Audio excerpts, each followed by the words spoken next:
warahmatullahi wabarakatuh. Perkenalkan, nama saya Selvianti, NIM 2025111071, kelas D Farmasi semester 4. Di sini saya akan menjelaskan tentang antibiotik, antiseptik, desinfektan, dan preservatif. Yang pertama, antibiotik. Antibiotik adalah segolongan senyawa, baik alami maupun sintetik, yang mempunyai efek menekan atau menghentikan suatu proses biokimia di dalam organisme, khususnya dalam proses infeksi oleh bakteri. Sejarah antibiotik. Antibiotik pertama kali ditemukan pada tahun 1928 oleh Sir Alexander Fleming yang lupa membersihkan sediaan bakteri pada cawan Petri. Kemungkinan mendapati bakteri yang tumbuh pada cawan Petri mati akibat cairan yang dikeluarkan oleh bakteri itu sendiri. Karena tertarik, dia melakukan penelitian yang ditemukan adalah zat penicillium. Syarat-syarat antibiotik. Yang pertama, mempunyai kemampuan untuk mematikan atau menghambat pertumbuhan mikroorganisme yang luas. Yang kedua, tidak menimbulkan resistensi dan mikroorganisme patogen. Ketiga, tidak menimbulkan pengaruh samping.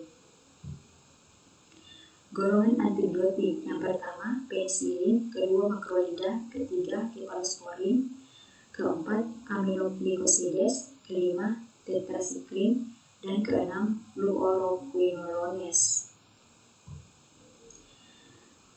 Mekanisme kerja antibiotik. Antibiotik yang menghambat metabolisme sel kuman, contoh sulfonamid dan trimethoprim.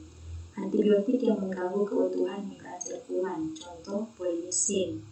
Antibiotik yang menghambat sintesa protein sel kuman, contoh aminoglycosidik, makrolid, tetracycline, dan chloramphenicol.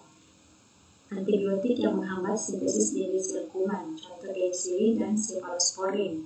Antibiotik yang menghambat sintesa asam nuleat kuman, contoh rifampicin dan quinolone. Kemudian yang kedua, antiseptik. Antiseptik adalah istilah untuk desinfeksia yang terutama digunakan pada jaringan hidup, khususnya kulit dan selaput lendir, mulut, tenggorokan, dan sebagainya. Syarat ideal antiseptik. Yang pertama, mulai kerja cepat dan bertahan lama, atau disebut dengan long action. Kedua, berkhasiat mikrobisit luas terhadap bakteri, jamur, dan sporanya, ragi, virus, dan protozoa. Ketiga, toksisitas rendah, absorpsi melalui kulit dan selaput lendir rendah. Keempat, tidak merangsang kulit dan selaput lendir. Jenis antiseptik. Yang pertama, germisida, yaitu mampu menghancurkan mikroba. Kedua, bakterisida, yaitu digunakan untuk memperlambat pertumbuhan bakteri. Faktor-faktor yang mempengaruhi kerja dari bahan antiseptik. Yang pertama, konsentrasi, kedua, waktu kontak, ketiga, pH, keempat, jenis mikroorganisme, kelima, bahan organik, dan keenam, formulasi. Penggunaan antiseptik. Antiseptik hanya digunakan lokal karena toksisitasnya tinggi. Digunakan untuk pertama, membersihkan luka dan tempat infeksi, kedua, infeksi kulit dan mukosa, mulut, tenggorokan, dan telinga. Tiga, infeksi kulit untuk melengkapi obat sistemik. Keempat, preoperatif untuk membunuh kuman di kulit sebelum injeksi dan operasi. Mekanisme antiseptik. Yang pertama, denaturasi protein mikroorganisme sehingga terjadi perubahan struktur dan spasial khasnya hilang. Kedua, pengendapan protein dalam protoplasma. Ketiga, oksidasi protein atau oksidasia. Keempat, mengganggu sistem dan proses enzimatis dalam mikroorganisme. Kelima, modifikasi dinding sel dan atau membran sitoplasma. Yang ketiga, desinfektan. Desinfektan adalah bahan kimia yang dapat menghancurkan atau menghambat pertumbuhan mikroorganisme berbahaya sehingga mikroorganisme tersebut tidak dapat berkembang dan inaktif. Desinfektan dapat dilakukan secara fisik ataupun kimia. Contoh desinfektan fisik adalah merebus, filtrasi, dan radiasi ultraviolet atau disebut dengan UV. Contoh desinfektan kimia adalah dengan cairan klorin, sodium hipoklorit, chloraminate, sodium hichloroisocyanurate, atau disebut N2-DCC.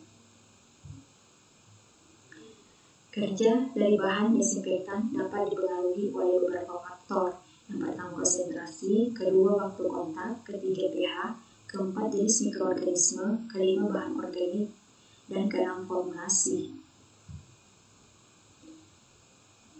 Desinfektan yang sering digunakan. Yang pertama alkohol, klorin, formaldehid, dan fenol. Syarat desinfektan. Yang pertama, mempunyai spektrum luas. Kedua, daya absorpsinya rendah pada karet, zat-zat sintesis dan bahan lainnya. Ketiga, tidak korosif, bereaksi secara kimiawi terhadap alat-alat metal. Keempat, baunya tidak merangsang. Desinfektan yang ideal. Yang pertama, tahan terhadap inaktivasi. Kedua, aktif membunuh patogen secara luas. Tiga, tidak beracun atau sebaliknya tidak berbahaya. Keempat, bersifat penetrasi terhadap patogen. Kelima, tidak merusak materi tak hidup. Keenam, stabil. Tujuh, mudah untuk bekerja dengan bahan tersebut. Delapan, dinyatakan tidak menyenangkan. Kinerja desinfektan. Kinerja desinfektan tergantung pada yang pertama, konsentrasi desinfektan. Kedua, namanya waktu pemberian. Ketiga, tergantung pada temperatur selama pemberian. Biasanya laju, kecepatan reaksi kimia mengalami 2 kali peningkatan di setiap kenaikan suhu 10 derajat Celcius. Kemudian keempat, jenis mikroba, misalnya Mycobacteria, spora, dan virus tertentu, dan dapat sangat resisten terhadap desinfeksi. Secara umum, sel vegetatif dalam fase log paling mudah untuk dibunuh.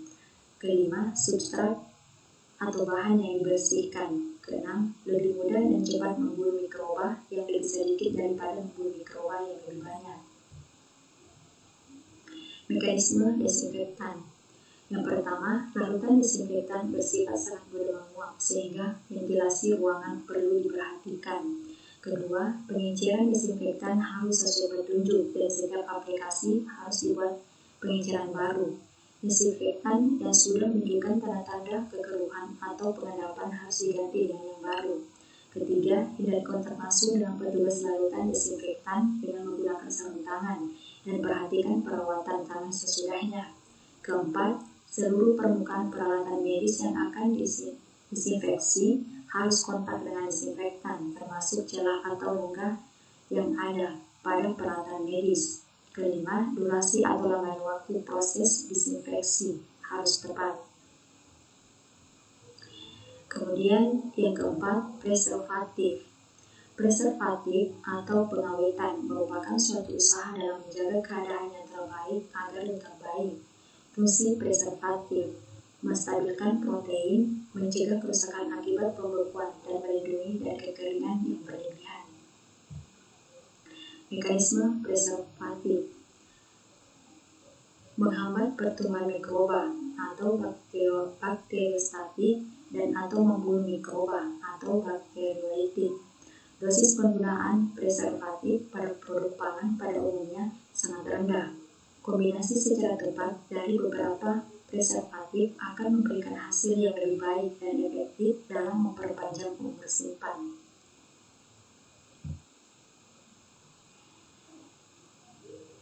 Itulah tadi hasil persentase dari saya.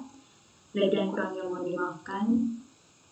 Saya akhiri dengan ucapan wassalamualaikum warahmatullahi wabarakatuh.